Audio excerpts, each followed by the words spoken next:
on, guys? Tinha água aqui, Lídia.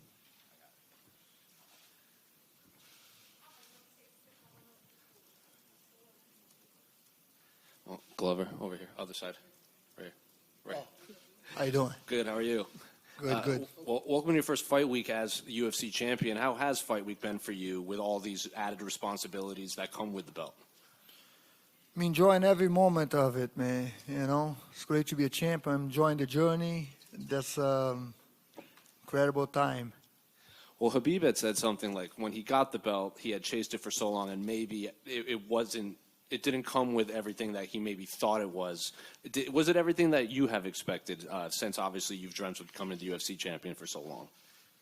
Well, yeah. You know, being a champ of the world, like people keep asking how your life has changed, you know, after winning the belt. You know, I'll say the same thing. How I don't have the answer. Like, why would it change? You know, like because I'm just humble, normal guy, and just being a champion is just a title, and it's just accomplished that I chased it for so many years, and is incredible. It's great to be a champion. And then you're one of those rare champions. When you won the title, you pretty much knew who you were going to fight right away. They've showed that clip of you meeting Yuri backstage in Abu Dhabi saying, well, you're next. So what do you make of his skill set? A lot of people online compare him. It's like a light heavyweight Tony Ferguson. Just he's kind of an out there character. He's very flashy in the octagon. So what do you make of his skill set? He's you know, striker, a unique fighter, you know, unpredictable, and me with my experience, and man, I like the challenge. I want to prove to everybody, all you guys, all the fans, and most of all myself, you know, if you know, am I ready? Am I the real champion? And I'm just gonna go after this guy, you know. And I saw that he was there cutting the weight, and he was the next in the line. As a fighter, I know how good he is, and I like the competition. I like the challenge. And he was in here earlier, and he said in the year off he's had between fights, he's worked a lot on his grappling and his wrestling because he knows that was his biggest weakness. So are you expecting maybe a different Yuri in there, knowing that he's preparing for you specifically? For sure. He's going to be... different, could be better for him or worse, you know, because he was doing really good doing what he was doing. Right now, if he's going to change it, who knows if he's going to change it. I'm prepared for that jury. I'm prepared for the jury that I saw, you know, what he's going to do. Trying for takedown, you know, or we don't know. Like I say, he's unpredictable, you know, and I'm unpredictable because when you know I'm going for takedown, but you start defending those takedown, those hands start hitting you, like happened with Blachowicz. You know, got him with the left hook, and then he start, oh shit, what's going on now? You know what I mean? So we see, man. I'm just excited to see what's going on. I'm this type of fighter, you know. That I like the challenge. I like to see what's in the table, you know. Last one for me. I know you're not really looking past Yuri, but I feel like every interview you do now, people are always asking you when you're going to stop fighting. Do you regret maybe saying the word retirement? I know there's some athletes in other sports that when they announce they're going to retire before the season, they regret it by the end because they have to answer that question over and over and over and over now. Yeah, I say it's a possibility, right? I never really say I'm going to retire in November. I say it's a possibility, you know, if be you know, a great thing at 43 years old in New York. But, you know, man, it's not regretting because I never say for sure. And it doesn't matter, like, what you want to now, it could change it, you know, could change it. Who knows, you know, after this fight or after the next fight. Who knows how long I'm going to fight, if I'm going to be fighting 45 years old like Randy Couture. You know, I'm feeling great. I'm feeling good. I don't have any injury, like, you know, major injury. Because we all do a little bit, you know, after 20 years in the game. But like, I don't know, you know, I'm just living the moment, man. Just living the moment. With tomorrow, let tomorrow take care of itself, you know what I mean? But people keep asking when you retire or this or that. I'm like, I guess that that come because of the question. The guy keep questioning, you think you retire and everything, so I just say that, and like, it happens all over the place, And going off that, I mean, if you win this fight and maybe the next one, and you do start having real thoughts of that, do you think the UFC is going to try to kind of push back? It seems historically they don't love when a champion vacates the belt. In your position, given your age, it'd be understandable, but it kind of resets the division. John Jones did it, and it's only getting stable again now. Do you think they'll try to fight hard to keep you around? I don't do it for that. I'm not, I'm not trying to be like a baby over here and say, oh, I'm going to retire so they can push me. It just was a situation that I say, man. I say that, but I even say, like, I don't want to be like a Cerudo that he retired and then want to fight everybody else now, It's like, I can see, I'm not talking shit about him. I can see, like, he wanted to fight, he didn't want to retire, And me, always gonna. I tell my wife, I'm always gonna make this decision at home, No matter what happened in a fight, win or lose, I probably never gonna make that decision in the octagon. I'm going home, and the day that I don't feel like I want to train and I want to do this camp and I want to, keep going, or because you can feel it, like in the training. See, like in the training room, you can feel like, man, I'm not training. I'm not like I used to be anymore. And that could be it. But like, for now, I'm feeling like a champ. And going off what you guys were talking about earlier about Yuri saying, he might adjust his approach to the fights based around you. Is that already a win for you in a way that he is thinking so much about what you're going to do in there that he's changing himself instead of just fighting his fight regardless of the opponent? No, my win will be in the octagon. I don't believe anything those guys say, my opponents say. Never believe your enemy. Not my enemy, but just going over there, and I'm excited to fight. And man, I'm expecting the unpredictable Jiri, a very good striker, move around, move his head a lot, and we prepare very good for that. And every fight is different. For Blachowicz was one thing, for Thiago Santos another thing, because Thiago is just stay back and throw fire, fast punches. So you just adjust a little bit on your game, but at the end of the day, you can't change it that much, right? You can't change it that much. Like you see me changing after a few losses that I had. And you see the way I've been fighting lately in my fights, but it's not much. It's just adjustment that I did in my own game, you know what I mean? So I don't think it's going to be that big of change. I think it's going to be pretty much the same Jiri. And what do you think this fight means for your legacy? I mean, a title defense would be awesome, but you see some of the all-time greats in the sport. They're able to beat guys who started the sport before them, who came up at the same time, and then guys who started years after them, and that's kind of the case with this fight. If you can beat a guy like Yuri, who is considered maybe a different generation from you, do you think that does a lot for your legacy? Every fight, every win, I become a champion. I was, was already in the rise like one of a great fighter, great warriors that go over there and give it all. I don't. It's hard for me to promote, come over here and push guys and throw chairs and buses and stuff like that to promote fight. But I'm a fighter. Everybody saw my fight. I'm going after finishing. And legacy, yeah. The more you win, the greater you become. You can.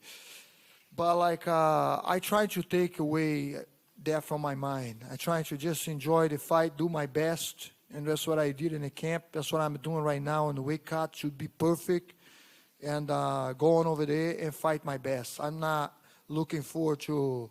I'm just happy, man, at everything that happens in my life. To be here and 42 years old, be a champ of the world and defending my belt, just go over there and just have fun.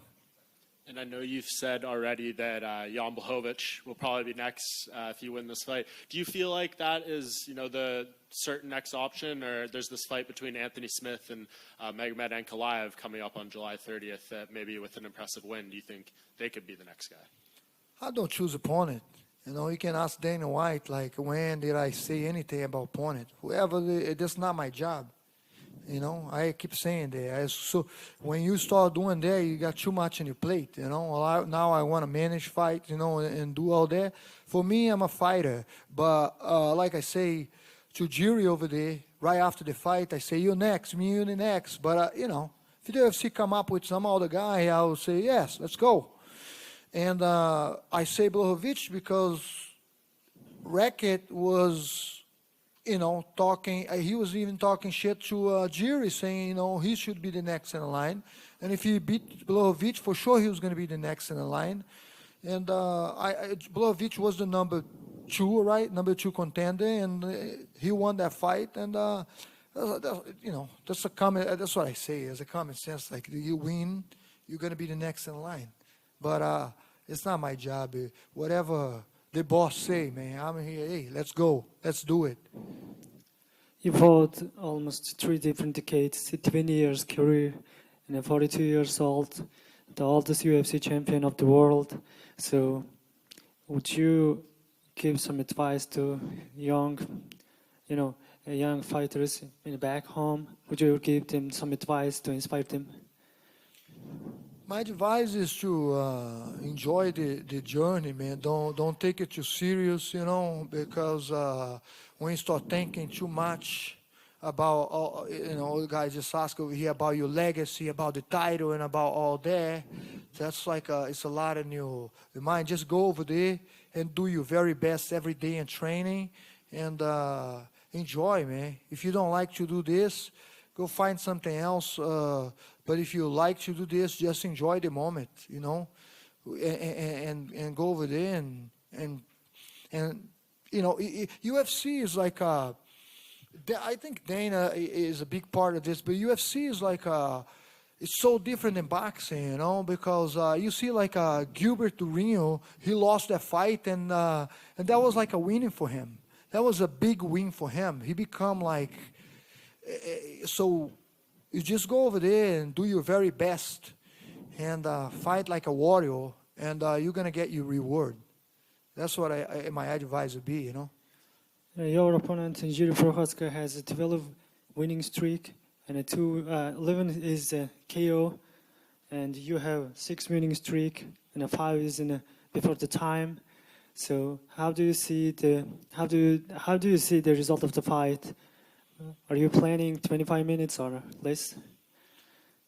It's different, 15 winning streak, not in UFC. It's very hard to do in UFC, It's very hard to do in UFC. When I fought John Jones, what it was like Anthony Johnson. No, when I fought John Jones, I was coming up of 14, 15. I was like that, something like that too. Like 13, 14 fights winning streak in a row, with many knockouts, because it's not UFC. It's hard to do that with UFC. So that doesn't mean much. You know what I mean? I know he's a great fighter. I know he's a tough fighter, but it doesn't mean like it'd be hard to do 15 winning streak in here. Last few fights, you always been underdog and always fight versus the strikers such as Thiago Santos, Anthony Smith, so on. So what's the difference between them and Jiri Prochazka? What do you mean between the fighters? Differences. Different style. Great fighters, right? Thiago Santos just as dangerous. Anthony Smith, Jan Blachowicz, he fought he beat one of the greatest middleweight, Adesanya. I thought that was the toughest fight for him to beat, and they're great fighters. They're just different style, and just excited for that. Yes. So, which gym did you prepare for this fight? You always making camp in your own gym, but did you go to any other huge gym or just stay in your gym? My gym, yeah. Teixeira MMA. That's it, man. We're building champions there. Next one, Alex Pereira, I think, is we have a great team there. We have Wellington Tuma coming up, and soon we're going to make some noise. It's just the beginning for that gym, Okay, but tell me the reason why so many fighters, even cross over the border, join to the town with a good talent. But why are you always prepared to fight in your gym? Why? I went all over the world. I trained with everybody. Holland, trained with Peter Arts. I trained. You name me, I train. Go ATT, train with. So it got to a point that I was like, man, I'm just gonna relax. Just gonna. The first gym that I opened was like a garage. It was 2,000 square feet. Open like a warehouse, and I see my friends tell me that Glover, I see people start training in a garage, and then after they go to UFC, they go to bigger gym. You did the opposite. You open the garage over here, go back to the. Say, hey man, I call my coach Fanelli Feliz. He lives in Denver. He's a great boxing coach, and I ask him, hey, would you train me? And the rest I'll figure out. And just to be home, comfortable with my the environment, at home, relaxing, chill, and the people that I train, and help me out for the gym, it's amazing. A lot of people thought it was not going to work out, and for a while there, I thought, because I did that gym after Jones, and I trained for Phil Davis in there, and I lost that fight, and for a while there, I was like, maybe they're right, but let me keep going, let me do this, and it's working. Okay, thank you so much. Muito obrigado. Okay. You actually had a 20-fight win streak when you fought John Jones. See, yeah. It's different, fighting. It's different, and it's hard to put 20 fight winning streak in the UFC. You know what I mean? How many Khabib had? Like 10 fight. Yeah. Khabib was 10 in the UFC straight. Yeah, John Jones too. He got, but like what 10 too is hard to do. Hard to do, man. 10, 15 fights over here. This was 16. That was Anderson. Yeah. Huh? Anderson had the record with 16. 16, yeah. Anderson Silva, the greatest of all time, right? Usman's sitting at 15 right now. Yeah. I mean, but it's not easy. You know what I mean? I didn't say it's not possible. It's not easy. And Joanna was in here, and she said, I'm almost 35. I'm old now. You're almost 10 years older than her. So did you expect to be competing this late into your career, past 40 at this point? No, like talk about retire. I say that before. I say, hey, man, I'm 32 years old. I signed with UFC because when I was in Brazil waiting for my green card, I was like, people say, everybody, you think of yourself, I'm losing my prime over here. I'm 28 years old, 29, 30 years old, and I'm like beating everybody and thinking like, man, this is like, because I shake Dana White's hand after Cejudo fight in 2006, and he said, get your situation figured out, and we sign you right away, man. And that was 2006. I was 26, 27 years old at that fight, and I thought I was losing the prime, but when I signed with 32 years old, I say, hey, man, if I fight in UFC until I'm 40, I retired. And, hey, it's too hard to retire, You're preferring Alex Pereira, and how do you see a future of the Alex Pereira? Alex is a workhorse, man. Like I say, Rio recognize Rio. Soon as he come to that gym, he say, that's what I want to train. And perfect fit, right? He's a striker.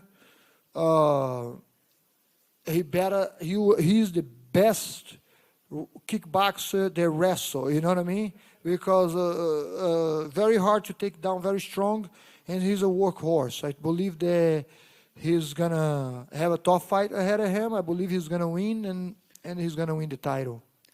I truly believe that. The truth is, if he won the Sean Strickland, he's going to fight title next. Say it again. If Alex Pereira win the Sean Strickland, what do you mean? So he's going to fight title next, Israel Adesanya? I don't know. I mean, that's what we think. That's what we hope so, you know, because it's right there. And Adesanya and him will be a great fight. That's all depends on, you know, the whole situation, Dana and Adesanya, if he really wants to take that fight. Because Alex Pereira beat after Israel Adesanya 2 times. One is knockout in the same year.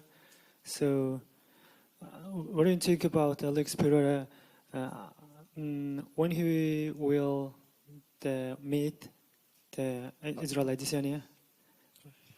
Yeah, I mean, you think about it like Adesanya fought him with the kickboxing gloves, and he know how hard he hit. Yeah. And with MMA gloves, it's like, who knows? You know, I don't know if he's gonna take that fight that easy. You know, I think he's gonna have a conversation with Dana White trying to get away from that fight. You know, because when you lose to a guy 2 times and you know how dangerous he is, how hard he's hit, and Adesanya best.